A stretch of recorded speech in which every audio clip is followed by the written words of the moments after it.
Sir നമസ്കാരം. നമസ്കാരം. മുഖ്യമന്ത്രി പിണറായി വിജയന്റെ തിരഞ്ഞെടുപ്പിന് ഒരു വർഷം മാത്രം ബാക്കി നിൽക്കെയുള്ള വിജയാഘോഷ പരിപാടികൾ, വാർഷികാഘോഷ പരിപാടികൾ മുന്നോട്ട് വരികയാണ്. അപ്പോൾ 15 കോടി രൂപയാണ് എന്റെ ഫുൾ ഫിഗർ, എന്റെ ഫുൾ മുഖം എന്നുള്ള രീതിയിൽ കട്ടൗട്ടുകൾ വെക്കാൻ മാത്രം. അപ്പോൾ ഈ ഏരിയ തലത്തിലുള്ള ഫ്ലെക്സ് ബോർഡുകളും ഉൾപ്പെടെയുള്ള പകുതി മുഖം മാത്രം മാൻഡ്രക്കിന്റെ വെക്കുകയാണെങ്കിൽ ഇതിലേറെ വരികയാണ് സാധ്യത. അതായത് ചെലവ് കൂടുകയാണ് സാധ്യത. സത്യത്തിൽ ഈ 9 വർഷം അദ്ദേഹം ഒരു മുഖ്യമന്ത്രി സ്ഥാനത്തിരുന്ന് ഒരു സംസ്ഥാനത്തെ ഭരിച്ചു.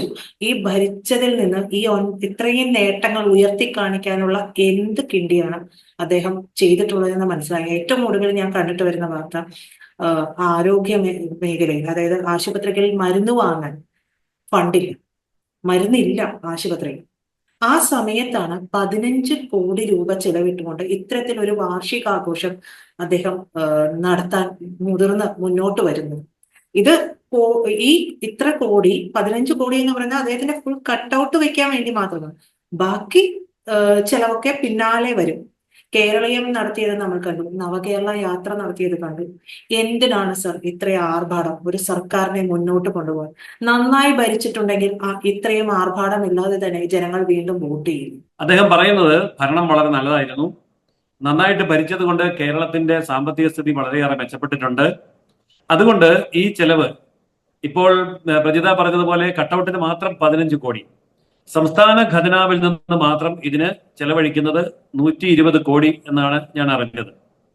സംസ്ഥാന ഖജനാവിൽ നിന്ന് മാത്രം 120 കോടി എടുക്കുമ്പോൾ പൊതുസമൂഹത്തിലെ വ്യാപാരികൾ, വ്യവസായികൾ, ബിസിനസ്സുകാർ, സാമ്പത്തികമുള്ളവർ ഇവരുടെ കയ്യിൽ നിന്ന് പിരിച്ചെടുത്ത് സ്പോൺസർഷിപ്പ് ആയിട്ട് മേടിക്കുന്ന തുകയും കൂടി ചേർത്താൽ 500 കോടി രൂപയിൽ കവിയും എന്നാണ് എനിക്കറിയാൻ കഴിയുന്നത്.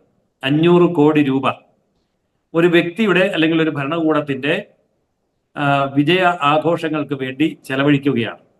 ഈ 500 കോടി പിരിക്കാൻ ഇറങ്ങിയാൽ 5000 കോടി കിട്ടുന്ന സ്ഥലമാണ് കേരളം. കാരണം അടിമുടി അഴിമതിയിലായിരുന്നു ഭരണകൂടം എന്നുള്ളതിന് അദ്ദേഹത്തിന്റെ നിരവധി പ്രിൻസിപ്പൽ സെക്രട്ടറിമാര് ഇപ്പോൾ കേസിൽ പെടുന്നതിൽ നിന്ന് മനസ്സിലാവും. ഹൈക്കോടതി പറഞ്ഞു CBI അന്വേഷിക്കട്ടെ. ശരിക്കും അദ്ദേഹത്തിന്റെ പ്രിൻസിപ്പൽ സെക്രട്ടറി എന്ന് പറയുമ്പോൾ അദ്ദേഹത്തിനെതിരായിട്ടുള്ള, മുഖ്യമന്ത്രിക്കെതിരായിട്ടുള്ള ഒരു വിധി തന്നെയാണത്. അപ്പോൾ ഇവിടെ സംഭവിച്ചിരിക്കുന്നത് എന്താണ്?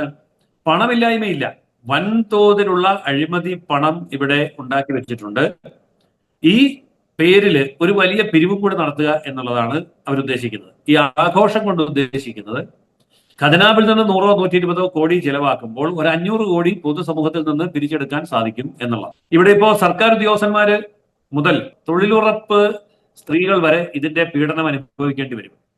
അതായത് സർക്കാർ ഉദ്യോഗസ്ഥന്മാരിൽ നിന്ന് ഏറ്റവും കുറഞ്ഞത് ഒരു മാസത്തെ ശമ്പളമെങ്കിലും പിണറായിയുടെ ജൈത്രയാത്രയ്ക്ക് വേണ്ടി ചോദിച്ച് മേടിക്കും. കൊടുത്തില്ലെങ്കിൽ സ്ഥലമാറ്റം, ഭീഷണി, മറ്റത് മറിച്ചതൊക്കെ വരുമെന്ന് അറിയാവുന്നത് കൊണ്ട് പാവപ്പെട്ട ഉദ്യോഗസ്ഥന്മാര് കൊടുക്കും. ഒരു മാസത്തെ ശമ്പളം കൊടുക്കേണ്ടി വരും. അതുപോലെ തന്നെ തൊഴിലുറപ്പിൽ പോകുന്നവർക്കെല്ലാം ഇനിയിപ്പോ ജോലിയായി. മുഖ്യമന്ത്രിയുടെ വേദി നിറയ്ക്കാൻ വേണ്ടി ആടുമാടുകളെ കൊണ്ടുപോകുന്നത് പോലെ ലോറികളിലും ബസ്സിലും കുത്തി നിറച്ച് ഇവരെ കൊണ്ടുപോയി ഇറക്കി കസേരയിൽ ഇരുത്തും.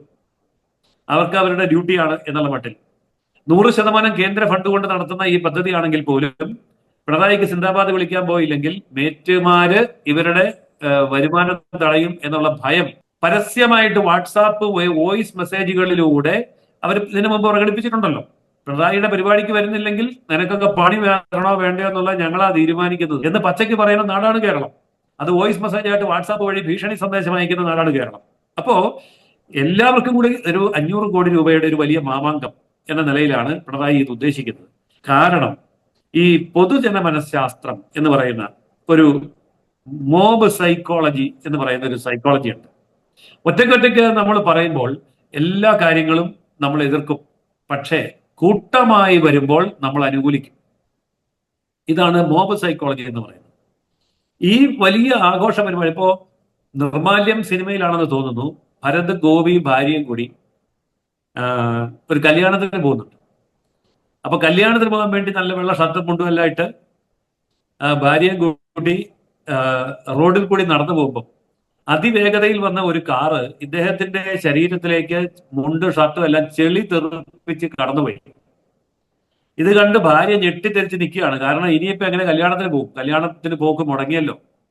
അപ്പൊ ഭരത് ഗോപി ഇങ്ങനെ ആ സ്പീഡിൽ ചീറിപ്പാഞ്ഞു പോയ കാറിനെ പുറകിൽ നിന്ന് ഇങ്ങനെ നോക്കി അന്തം വിട്ട് നിൽക്കുക. അപ്പോ ഭാര്യ ചോദിക്കുന്നുണ്ട്, എന്താ മനുഷ്യ ഈ കുന്തം വിഴുങ്ങിയമാര് നിൽക്കുന്നത്? അപ്പോ ഇദ്ദേഹം പറയുന്ന മറുപടി ഇതാണ്, ഓ എന്തൊരു സ്പീഡാ അല്ലേ എന്ന്. അപ്പൊ പിണറായി വിജയന്റെ ഈ ആഘോഷത്തിൽ മയങ്ങി കേരള ജനത ഈ പറയുന്ന ഇയാൾക്ക് എന്തൊക്കെ പേരൊക്കെ ഇട്ടിട്ടുണ്ടല്ലോ, ആ പേരുകാരന് കാരണഭൂതൻ, ആ ഇരട്ടച്ചങ്കൻ, കാരണം, കപ്പിത്താൻ. അതെ, കാരണം കപ്പിത്താൻ, കാരണഭൂതൻ. അപ്പൊ ഈ സാധനം ഗംഭീരാണല്ലോ, ഒന്നും കൂടെ വോട്ട് ചെയ്യാൻ തോന്നിപ്പോകുകയാണ്. ഇതാണ് സോഷ്യൽ എഞ്ചിനീയറിംഗ് എന്ന് പറയുന്നത്. ഈ സോഷ്യൽ എഞ്ചിനീയറിംഗ് നടത്താനുള്ള വിദഗ്ധന്മാര് ആഗോളതലത്തിൽ വൻതോതിൽ പൈസ കൊടുത്ത് ഇറക്കിയിട്ടുണ്ട്. ഇല്ലെങ്കിൽ ഞാൻ ചോദിക്കട്ടെ, കോടിക്കണക്കിന് രൂപ പറക്കാത്ത വിമാനത്തിന് പൈസ അടയ്ക്കുന്ന സംസ്ഥാനമല്ലേ, മുഖ്യമന്ത്രിയല്ലേ വിജയൻ? എന്നിട്ട് മനുഷ്യന്മാർ എവിടെയെങ്കിലും അപകടത്തിൽപ്പെടുമ്പോ എന്നാൽ ഈ വിമാനം ഒന്ന് പറപ്പിക്കാറുണ്ടോ? അതുമില്ല. അപ്പൊ പിന്നെ അതെന്താ? അതൊക്കെ പിന്നെ ഒരു ഒരു പണ്ട് കാലത്ത് പറയും, കുളിച്ചില്ലെങ്കിലും ചിലതൊക്കെ പുറപ്പുറത്ത് കിടക്കട്ടെ എന്ന് പറയുന്ന പോലെ പറത്തിയില്ലെങ്കിലും വിമാനം ഒരെണ്ണം മുറ്റത്ത് കിടക്കട്ടെ, ചുമ്മാ ഖജനാവിൽ നിന്ന് കോടികളൊക്കെ കൊടുക്കാം, എനിക്കൊരു വിമാനം ഉണ്ടെന്നൊക്കെ പറയാമല്ലോ. അപ്പൊ ഇങ്ങനെയുള്ള കെട്ടുകാഴ്ചകളിൽ അഭിരമിക്കുന്ന ഒരു സൈക്കോളജി കേരളത്തിലെ പൊതുജന സമൂഹത്തിനുണ്ട് എന്ന് കമ്മ്യൂണിസ്റ്റുകാർ പഠിച്ചിട്ടുണ്ട്. അതുകൊണ്ട് ഒന്നും പേടിക്കാനില്ല.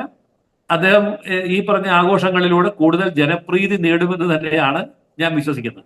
സർ, അതിനോട് ചേർത്ത മറ്റൊരു കാര്യം ഞാൻ കണ്ടത്, പൊതുമേഖലാ സ്ഥാപനങ്ങളിൽ നിന്ന് നികുതി കുടിശ്ശിക പിരിച്ചെടുക്കാനുണ്ട്. 16,000 കോടിയാണ് പിടിച്ചെടുക്കാനുള്ളത്. അപ്പൊ ഞാൻ പെട്ടെന്ന് ഓർത്തു പോയത്, കേരളീയം പോലൊരു പരിപാടി നടത്തപ്പോൾ മൊത്തം സ്പോൺസർഷിപ്പ് ആയിരുന്നു.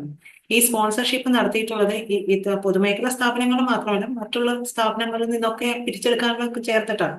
അപ്പൊ അതായത് ചെറിയ ചെറിയ വീഴ്ചകൾ വരുത്തുന്ന സ്ഥാപനങ്ങളിൽ നിന്നൊക്കെ ആ സമയത്ത് പിരിച്ചെടുത്തിട്ടുണ്ട്. അപ്പൊ അതുകൊണ്ട് തന്നെ ഇത്തരത്തിൽ കേരളീയത്തിന് ഫണ്ട് കൊടുത്തതുകൊണ്ട് അവരിൽ നിന്ന് നേരിട്ട് ഇവർക്ക് കിട്ടാനുള്ള, ഗവൺമെന്റിലേക്ക് കിട്ടാനുള്ള ഈ കുടിശ്ശികയ്ക്കൊന്നും പോയി ചെല്ലാൻ പറ്റില്ല.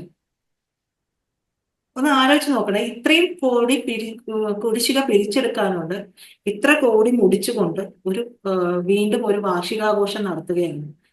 സാധാരണ ആശാവർക്കർമാർക്ക് ഒരു 100 രൂപ കൂട്ടിക്കൊടുക്കാനുള്ള ഒരു മനസ്സലിവ് ഈ സർക്കാരിന് ഉണ്ടായിട്ടില്ല എന്നുള്ളത്. ഇതൊക്കെ എവിടെ ചെന്ന് അവസാനിക്കും? പ്രജിത പറഞ്ഞ കണക്ക് 16,000 കോടി എന്നുള്ളത് ഞാനൊന്ന് തിരുത്തിക്കോട്ടെ. സർക്കാർ തന്നെ പറയുന്ന കണക്ക് 28,400 കോടി ഇവിടുത്തെ കുടിശ്ശിക പിരിച്ചെടുക്കാനുണ്ടെന്ന്. ഈ 28,400 കോടി പിരിച്ചെടുക്കാനുള്ളത് പാവപ്പെട്ട ഓട്ടോറിക്ഷക്കാരനല്ല. ഓട്ടോറിക്ഷക്കാരന്റെ പൈസ എല്ലാം കൊടുത്തു കഴിഞ്ഞതാണ്. തൊഴിലുറപ്പുകാരുടെ അല്ല, അവരുടെ നികുതി എല്ലാം കൊടുത്തു കഴിഞ്ഞതാണ്. പിന്നെ ആരുടെയാണ്? കൃത്യമായിട്ട് പറയുന്നുണ്ട്. ഇവിടുത്തെ ക്വാറി മുതലാളിമാരുടെ കയ്യിൽ നിന്ന് പിരിച്ചെടുക്കാനുണ്ട്, സ്വർണ്ണ മുതലാളിമാരുടെ കയ്യിൽ നിന്ന് പിരിച്ചെടുക്കാനുണ്ട്, സിനിമാക്കാരുടെ കയ്യിൽ നിന്ന് പിരിച്ചെടുക്കാനുണ്ട്. ഇങ്ങനെ കൃത്യമായിട്ട് ആ മേഖല തിരിച്ചു പറയുന്നുണ്ട്. ഇത് CAG കണ്ടെത്തിയ കണക്കുകൾ തന്നെയാണ്. അപ്പോൾ ഇവരിൽ നിന്നെല്ലാം തന്നെയാണ് വീണ്ടും ഈ പണം ഇവർ മേടിക്കാൻ പോകുന്നത്. അതുകൊണ്ട് പിന്നീട് അവരോട് നികുതി ചോദിക്കാൻ പറ്റില്ല. നികുതി ചോദിക്കാതിരിക്കാൻ വേണ്ടി അവര് ഇഷ്ടം പോലെ സംഭാവന കൊടുക്കും. നമ്മുടെ ഉത്തര മലബാറില് ഈ പണപ്പയറ്റ് എന്ന് പറഞ്ഞ പരിപാടിയുണ്ട്. അപ്പൊ അതിന് വേറെ എന്തോ പല പേരുകളുമുണ്ട്, കുറിക്കല്യാണം എന്നൊക്കെ പറയും. അപ്പോ കുറച്ച് കുറിക്കല്യാണം കേട്ടിട്ടുണ്ടല്ലോ. അപ്പൊ വേണ്ടി വന്ന കാശുണ്ടാക്കേണ്ട സമയമാകുമ്പം ഒരു ഫംഗ്ഷൻ വെക്കുക, എന്നിട്ട് മേശയും കസേരയിട്ട് അവിടെ ഇരിക്കുക, വരുന്നവരെല്ലാം പൈസ അടച്ച് ഫംഗ്ഷൻ കൂടി ഒരു സദ്യം കഴിച്ചു പോകും എന്ന് പറഞ്ഞ പോലെ 9ാം വാർഷികം നടത്തുന്നത് ഒരു പണപ്പയറ്റ് കുറിക്കല്യാണം പരിപാടിയാണ്. കേരളത്തിലെ മുഴുവൻ ബിസിനസ്സുകാരും വ്യവസായികളും പാവങ്ങളും എല്ലാവരും കൊണ്ടുവന്ന് ക്യൂ നിന്ന് പൈസ അടയ്ക്കും. അപ്പൊ പിണറായിയുടെ ഖജനാവ് വീണ്ടും സമ്പന്നാവും. സംസ്ഥാനത്തിന്റെ ഖജനാവ് സമ്പന്നമല്ല എന്ന് കരുതി ഇവിടെ ആർക്കും പ്രശ്നമൊന്നുമില്ല. സെക്രട്ടേറിയറ്റിന്റെ മുമ്പിൽ സമരം നടത്തുന്നതിന് ഒരു പരാതിയില്ല. അവിടെ വരിക, സമരം നടത്തുവോ തിരിച്ചു പോകുവോ എന്ത് വേണേ അവർ ചെയ്തോട്ടെ. പക്ഷെ സമയമാകുമ്പോൾ വോട്ട് മേടിച്ചെടുക്കേണ്ടത് എങ്ങനെയാണെന്നുള്ളത് നന്നായിട്ട് പഠിച്ചിട്ടുള്ളത് കൊണ്ട് സമയമാകുമ്പോൾ അവർ വോട്ട് മേടിച്ചെടുക്കും, അത്ര തന്നെ. കേരളത്തിന്റെ ജനതയാണ് സത്യത്തിൽ ഇത് മനസ്സിലാക്കുകയും ചിന്തിച്ചുകൊണ്ട് മാറുന്ന ഒരു തീരുമാനം എടുക്കുകയും വേണ്ടത്. ഉത്തരേന്ത്യൻ സംസ്ഥാനങ്ങളിലൊക്കെ അങ്ങനെ നടന്നു കഴിഞ്ഞു. ഇപ്പൊ കോൺഗ്രസിന്റെ, ജനതാദളിന്റെ, പ്രാദേശിക പാർട്ടികളുടെ ഭരണകൂടങ്ങളെ അട്ടിമറിച്ചുകൊണ്ട് അവിടെ BJPയുടെ പുതിയ ഭരണം വന്നപ്പോൾ അവരുടെ ജീവിത നിലവാരം വളരെയേറെ മാറി. പക്ഷെ കേരളത്തിൽ ഇത് മാറണ്ട. ഈ പണ്ട് പറയാറുണ്ട്, നമ്മുടെ മൻമോഹൻ സിംഗ് ചിരിക്കല. ഒരിക്കലും മൻമോഹൻ സിംഗ് പാർലമെന്റിൽ ഭയങ്കരമായിട്ട് ചിരിക്കുന്ന കണ്ടപ്പോൾ ആൾക്കാർ ചോദിച്ചു, ഈ കടലാസിൽ നോക്കി എന്താ വായിച്ചത്? അപ്പൊ അദ്ദേഹത്തിന്റെ കയ്യിൽ ഒരു കടലാസ് ഇരിക്കുകയാണ്. കേരളത്തിൽ നിന്ന് കൊടുത്തിരിക്കുന്ന പ്രമേയം എന്താണ്? ദേശീയപാതയുടെ വീതി 30 മീറ്റർ ആക്കി കുറയ്ക്കണം.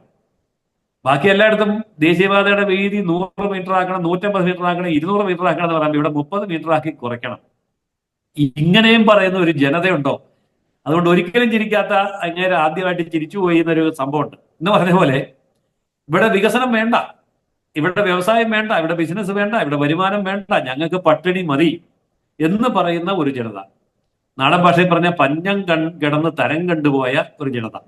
അവരെ സംബന്ധിച്ചിടത്തോളം ഈ പിണറായി വിജയനാണ് ഭൂഷണമെങ്കിൽ അതിനെതിരല്ലല്ലോ ഇവിടുത്തെ പ്രതിപക്ഷം. രണ്ടുപേരും ഇന്ത്യ മുന്നണിയിലെ ഘടകകക്ഷികളുമാണ്.